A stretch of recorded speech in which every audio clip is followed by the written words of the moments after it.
So welcome to my class. तो आज हम लोग बात करने जा रहे हैं कुछ एमसीक्यूज, इंपॉर्टेंट एमसीक्यूज को देखते हैं आपके चैप्टर डाइजेशन एब्जॉर्प्शन में। ठीक है, डाइजेशन एंड एब्जॉर्प्शन चैप्टर मैंने बहुत अच्छे से आपको एक्सप्लेन कर चुकी हूँ। वो सारे आपके, आई होप आपने सारे लेक्चर्स को अच्छे से देखा होगा। 4 पार्ट्स में मैंने लेक्चर्स को डिवाइड करा हुआ है।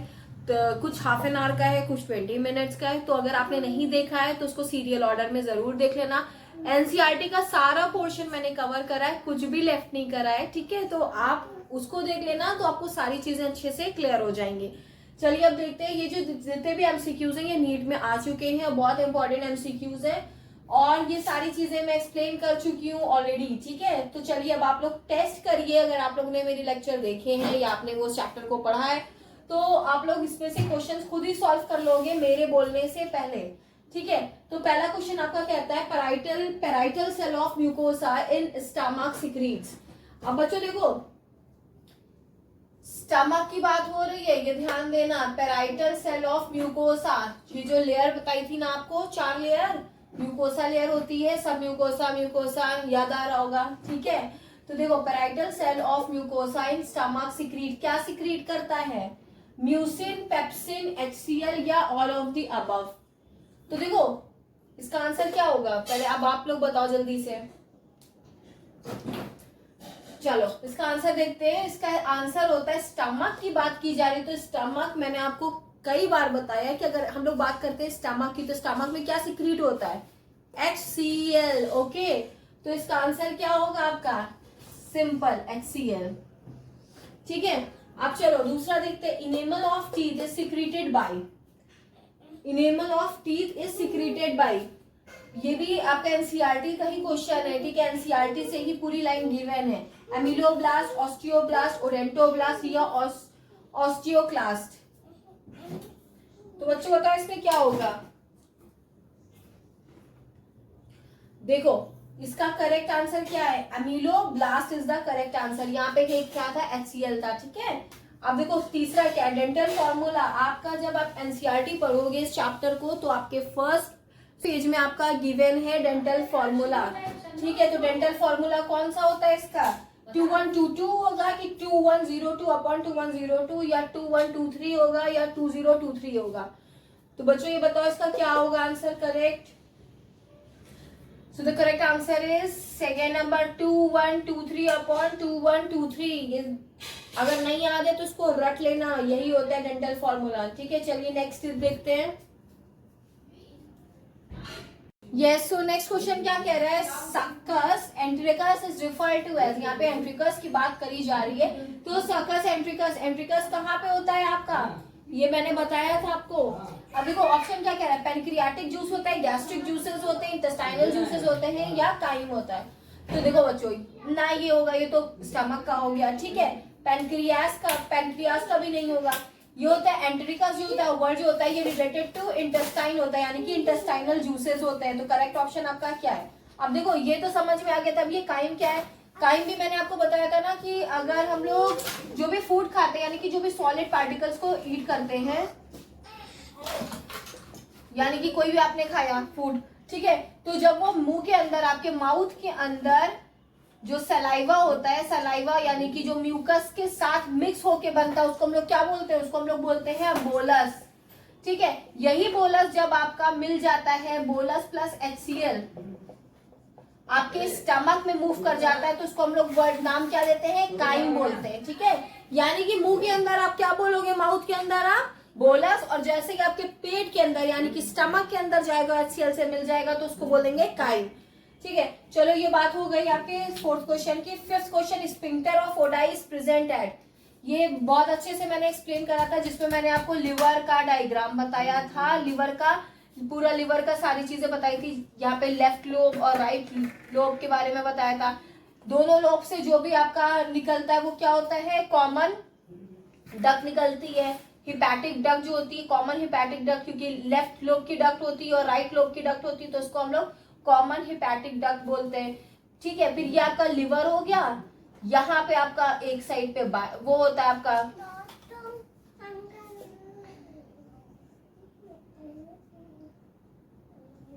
यह आपका हो गया gall bladder.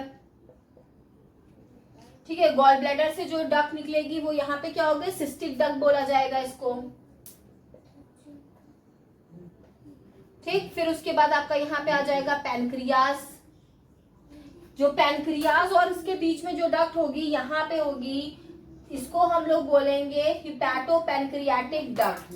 Hepato pancreatic duct, ये पूरा मैंने बहुत अच्छे से एक्सप्लेन करा, ये एक रफ बता रही हूँ। और इसी पे जो स्फिंक्टर लगा होगा, जो ड्यूडेनम में ओपन होगा, वो क्या होगा आपका, यहाँ पे ड्यूडेनम होता है नीचे, नीचे आपका ड्यूडेनम होगा, उसमें ओपन होगा, तो उसको क्या बोलेंगे, आपका बोलेंगे junction of hepatic pancreatic duct जो होता है, इसको बोलेंगे स्फिंक्टर ऑफ ओडाई। तो इसमें और कुछ देखने की जरूरत ही नहीं, ना ये है ना ये है ना ये है। गैस्ट्रोओसोफेगल जंक्शन तो आपका वहां पे हो जाएगा आपके स्टमक की, गैस्ट्रो का मतलब ही स्टमक की बात हो गई। जिजनम और इलियम वाला तो यह अलग ही हो गया। ठीक है, यहाँ पे हम लोग बात कर रहे हैं junction of hepato pancreatic duct and duodenum की बात करी जाएगी, तो sphincter of Oddi is present. ठीक है, उसी को हम लोग बोलते हैं। ये पूरा डायग्राम आपका बनाया है मैंने, अच्छे से एक्सप्लेन करा है। अगर आपको यहाँ पे थोड़ी प्रॉब्लम, क्योंकि यहाँ पे मैं आपको एमसीक्यूज करा रही हूँ, बहुत तेजी से करा रही हूँ ताकि आपकी जल्दी से कवर हो जाए, तो अगर आपको इसको डिटेल में देखना है तो आप मेरे लेक्चर वीडियो में इसको देख सकते हो और अच्छे से समझ सकते हो। ठीक है,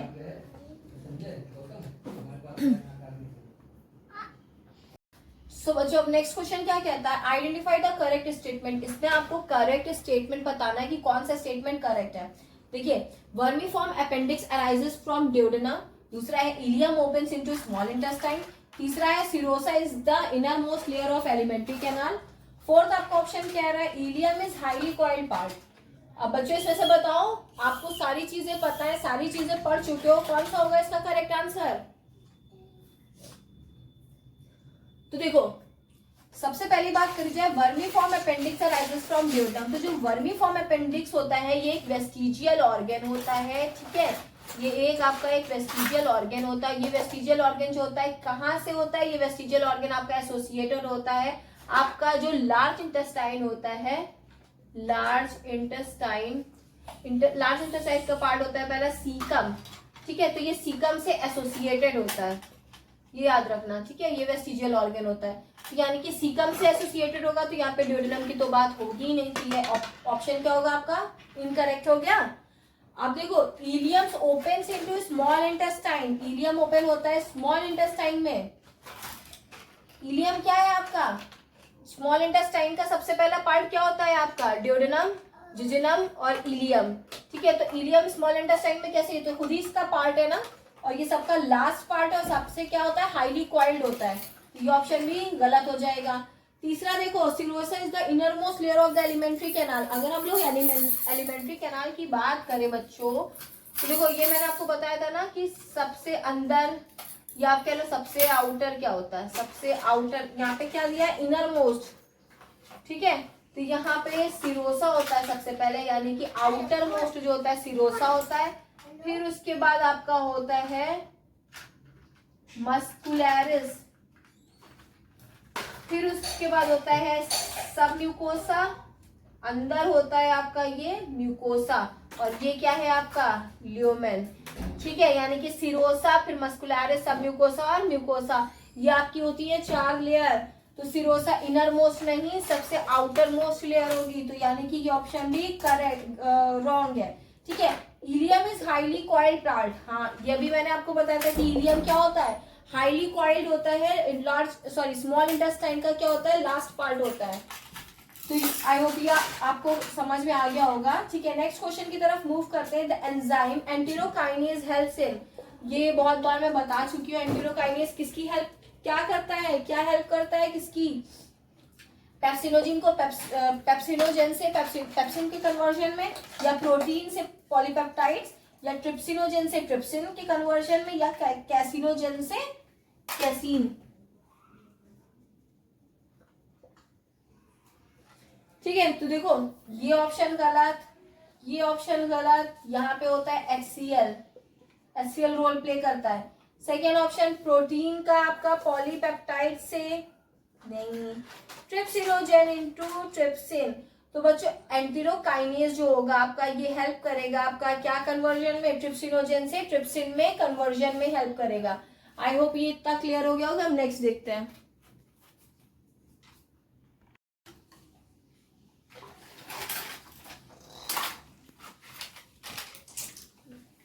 यस बच्चों, तो देखिए नेक्स्ट क्वेश्चन क्या कहता है, the proteolytic enzymes rennin is found in. देखिए जो रेनिन होता है ये किसको वो करता है, ये मिल्क प्रोटीन को करता है, ठीक है। तो चलो, the proteolytic enzymes rennin is found in, किसमें होता है, पैनक्रियाटिक जूस, तो नहीं, पैनक्रियाटिक जूस में नहीं होगा, बाइल जूस, इंटेस्टाइनल जूस या गैस्ट्रिक जूसेस। अब इसका ऑप्शन आप बताओ कौन सा करेक्ट होगा।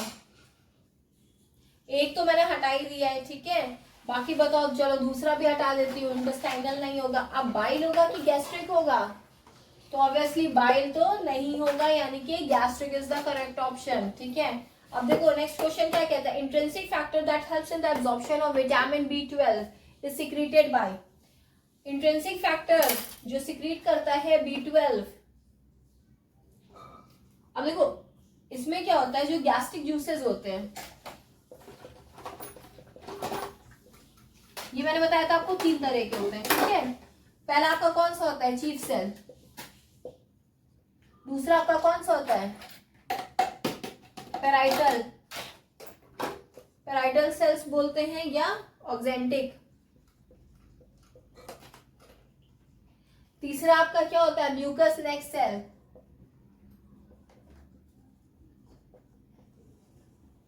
देखो इससे तो पता चल रहा होगा कि म्यूकस नेक सेल यानी कि लॉट्स ऑफ म्यूकस जो होगा ये सिक्रीट करेगा, ठीक है। और चीफ सेल जो होता है, चीफ सेल जो होता है ये आपका क्या करता है, पेप्सिनोजेन सिक्रीट करता है, ये पेप्सिनोजेन सिक्रीट करता है। और ये जो पेप्सिनोजेन होता है ये इनएक्टिव फॉर्म में प्रेजेंट होता है। जब ये HCl से मिलता है तो ये क्या कन्वर्ट कर देता है, पेप्सिन में कन्वर्ट हो जाता है, और ये क्या हो जाता है, एक्टिव फॉर्म में हो जाता है, ठीक है। पेराइटल सेल और ऑक्जेंटिक सेल का मैंने क्या बताया था, ये एक तो पहली बात तो ये HCl सिक्रीशन करता है, ठीक है। दूसरा ये क्या करता है, दूसरा आपके इंट्रिंसिक फैक्टर, इंट्रिंसिक फैक्टर, ठीक है, ये आपके इंट्रिंसिक फैक्टर को सिक्रीट करता है। इंट्रिंसिक फैक्टर क्या करते हैं आपके, ये सिक्रीट करते हैं आपका विटामिन B12 का सिक्रीशन में हेल्प करते हैं, ठीक है।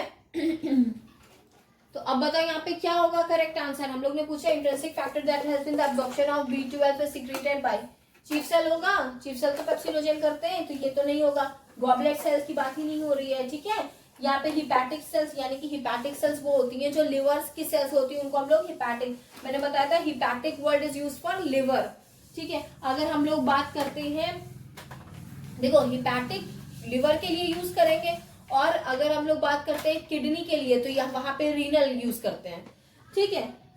गैस्ट्रिक हम लोग स्टमक के लिए यूज करते हैं, कार्डियक हम लोग हार्ट के लिए यूज करते हैं। तो ये जो टर्म्स होते हैं इसको थोड़ा सा याद रखना है कि यहाँ पे ये हिपैटिक नहीं होगा। अब ये क्या, ऑक्जेंटिक सेल्स, यानी कि ऑक्जेंटिक यानी कि पेराइटल सेल्स, तो हाँ ऑक्जेंटिक सेल्स HCl और इंट्रिंसिक फैक्टर आपका B12 की सिक्रीशन में मदद करता है, ठीक है। तो करेक्ट ऑप्शन आपका क्या होगा, oxyntic cell is the correct option for this question, okay. So चलिए देखते हैं इसका नेक्स्ट।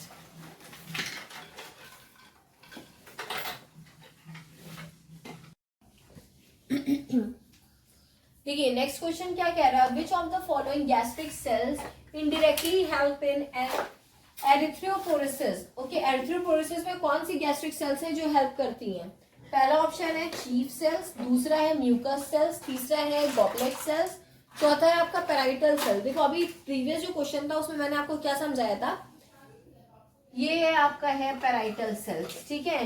ये आपका पेराइटल सेल्स है, ये क्या क्या सिक्रीट करता है, एक होता है HCl सिक्रीट करता है, दूसरा आपका क्या सिक्रीट करता है, इंट्रिंसिक फैक्टर, इंट्रिंसिक फैक्टर, ठीक है। इससे क्या निकलता है, ये हेल्प करता है in the secretion of vitamin B12, ठीक है। जब बच्चों B12 होगा तो यहाँ पे क्या होगा, RBC मैच्योर होगी, RBC मैच्योर होगी, ठीक है, यानी कि एरिथ्रोपोरेसिस में हेल्प होगी यहाँ पे। अब देखो HCl क्या होता है, HCl जो होता है वो हेल्प करता है, एक तो HCl होता है, दूसरी चीज क्या यहाँ पे मदद करता है, जो हम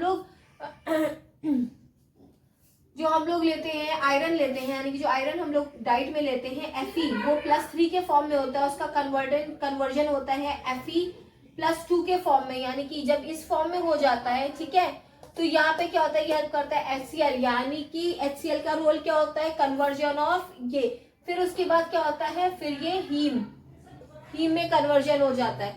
तो देखो इंट्रिंसिक फैक्टर में विटामिन B12 का रोल होता है, और अगर ये विटामिन B12 का एब्जॉर्प्शन होगा तो यानी कि आरबीसी का मैच्योरेशन होगा, यानी कि एरिथ्रोपोरेसिस में हेल्प होगी। ठीक है, तो यहाँ पे क्या आंसर होगा इसका बच्चों? चीफ सेल्स होगा? नहीं। म्यूकस सेल होगा? नहीं। Goblet cell? नहीं। यानी कि पेराइटल सेल, पेराइटल सेल की बात की जा रही है। Parietal cells helps in erythropoiesis. यहाँ पे देख लो आरबीसी का मैच्योरेशन यानी कि एरिथ्रोपोरेसिस। ओके, अब देखो दूसरा क्वेश्चन बच्चों, देखो which of the following term describe human dentition. ठीक है, कौन सा होता है? Thecodont, diphyodont, homodont, thecodont, diphyodont, heterodont, pleurodont और मोनोफाइटोडोंट और या होमोडोंट। फोर्थ ऑप्शन कह रहा है प्लूरोडोंट, डिफियोडोंट या हेट्रोडोंट। ठीक है, अब देखो हम लोगों के जो दांत होते हैं, ठीक है, वो तो थीकोडोंट होते हैं। थीकोडोंट मतलब यानी कि अटैच होते हैं हमारे सॉकेट जॉ बोन में, बहुत टाइटली अटैच होते हैं। तो ये थीकोडोंट कहाँ कहाँ है? इसमें और इसमें। तो यानी कि ये भी करेक्ट हो गया, ये भी करेक्ट हो गया। डिफियोडोंट, डिफियोडोंट मतलब हमारी जो लाइफ स्पैन होती है उसमें 2 बार दांत आते हैं, एक होते हैं मिल्क टीथ और एक होते हैं परमानेंट टीथ। जब दूध के दांत गिर जाते हैं तो फिर उसके बाद क्या आते हैं? आपके परमानेंट टीथ आते हैं। तो उसको हम लोग क्या बोलते हैं? डिफियोडोंट, यानी कि 2 बार, ट्वाइस। ठीक है, 2 बार दांत आने को डिफियोडोंट बोलते हैं। तो ये भी बच्चों होता है, यहाँ पे भी डिफियोडोंट है। ठीक है, तो ये भी ऑप्शन करेक्ट है। अब होमोडोंट, क्या हमारे सारे जितने भी दांत होते हैं वो क्या सेम तरह के होते हैं, एक ही तरह के दिखते हैं? नहीं। तो यहाँ पे होमोडोंट इनकरेक्ट है। दूसरे ऑप्शन में 2 करेक्ट थे। ये देखो हेट्रोडोंट, यस हेट्रोडोंट होते हैं, क्योंकि जो इंसिजर, कैनाइन, मोलर और प्रीमोलर आपके जो दांत होते हैं, 4 तरीके के दांत होते हैं, ये सारे अलग होते हैं एक दूसरे से, इसलिए उसको हेटेरोडोंट बोलते हैं। यानी कि बी ऑप्शन इज करेक्ट। सी और डी को देखना ही नहीं है जब आपका बी ही करेक्ट हो गया। ठीक है, चलिए तो बच्चों यहाँ पे हो गए आपके कुछ इंपॉर्टेंट क्वेश्चंस आपके कंप्लीट हो गए हैं। फर्दर जो भी इंपॉर्टेंट क्वेश्चंस होंगे जो नीट में आए हैं वो मैं आपकी नेक्स्ट वीडियो में लेकर जरूर आऊंगी, और भी कुछ अच्छे अच्छे एमसीक्यूज को देखूंगी। ठीक है, फिलहाल के लिए बहुत इंपॉर्टेंट एमसीक्यूज थे। और मैं आपको बताऊं गैस्ट्रिक सेल से जो भी होता है, गैस्ट्रिक सेल्स को बहुत अच्छे से पढ़ना है, इससे कई क्वेश्चन आए हैं, बहुत बार क्वेश्चन पूछे गए हैं। तो आज के इसी लेक्चर को हम लोग यहाँ पे खत्म करते हैं। आपके कुछ इंपॉर्टेंट एमसीक्यूज को मैंने करा दिया है। फिर मिलते हैं नेक्स्ट लेक्चर में। सो आज के लिए tata, bye bye, see you.